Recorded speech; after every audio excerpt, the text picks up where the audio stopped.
د مزار شریف ښار د سلطاني په جومات کې ګڼ شمېر حسیني ویرجن راټول شوي دي ترڅو د وینې ورکولو په بهیر کې چې د بلخ د عامې روغتیا ریاست او د ماشوم بنسټ لخوا په لار اچول شوی دی برخه واخلي. بعضی دوستای ما در حالت نافهمی یا ناآگاه قمه میزنن و قمه نزنن به اینجا خون ادا کنن و برای یک امنه خود ما به دردش بخوره. ثواب کسب کنید در ایام ماه مبارک محرم و از این طریق از طریق خود دادن بتونیم یک شخص دیگر که محتاج است به خون ما جانش نجات بدیم. ورته مهال د یاد بهیر په لار اچونکو په دغه بهیر کې د هیوادوالو پر ګډون د ټینګار ترڅنګ زیاته کړه چې راټوله شوې وینه به په تلاسیمي ناروغۍ بېوزلو اخته کسانو ته ورکړل شي. دغه وینه چې موږ نن کمپاین کړی او وینه مو اخیستې ده او لا اوس هم کمپاین جریان لري.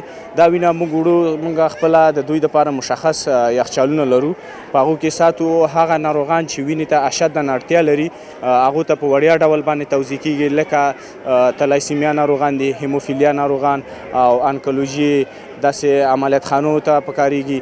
نو هغه ناروغان ته موږ په وړیا ډول د وینې بانک نه دغه وینه توزیع کوو. از همه هموطنان ما در هر گوشه کنار افغانستان که هستند برن خون خودشان را بتن. فایده های زیادی داره، هانان که بحث معنویش بالاتر است و بحث فوایدی که برای حفظ صحه خودشان هست اینا هم فایده زیادی داره و خون دادن ضرر که نداره که هیچ. فایدهش این است که یک پایند خونی را که یک شخص میته برای 3 نفر در عین حال به دردش میخوره و شفاخانه میتونه تجرید بکنه و برای 3 بیمار بته. د یادولو وړ ده چې دغه بهیر د محرم میاشتې په موخه په لار اچول شوی دی چې د یادې میاشتې تر پایه به دوام ولري.